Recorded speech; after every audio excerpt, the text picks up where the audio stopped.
My name is Kim Ji-hun and I go to Seoul Charwon Elementary School. Cool. And anyway.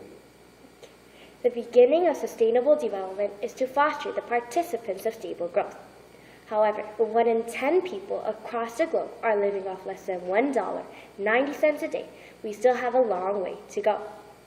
In order to be the initiator of sustainable growth, I will identify the various forms of poverty and provide the solution that takes us to our end goal.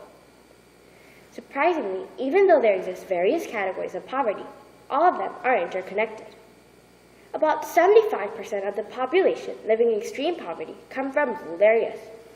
Not only is food and employment limited in these regions, but is also more prone to situational poverty. Wars or natural disasters impact rural areas the most, destroying health, food, or economic security. Then, the cycle of generational poverty repeats, devastating the vulnerable families in the world. From the connections we see, we can conclude that poverty is multidimensional. Suggesting an effective solution requires identifying the most people in need. Among the global poor, 50% are under the age of 18 and 70% are women.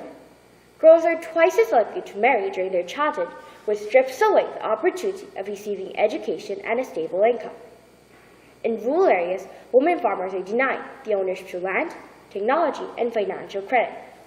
As for children, 168 million are trapped in child labor. The discrimination against young adults, ethnic, gender, and religious minorities worsen extreme poverty. In order to end all forms of poverty, discriminatory traditions must be eliminated. Regardless of the context of poverty, international support must be fairly distributed.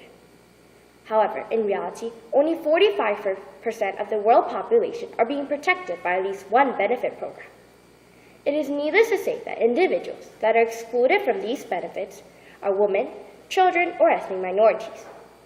The direct solution could be providing microfinances specifically to women. When women receive small loans and financial services, they could enhance their financial, credit, and economic power.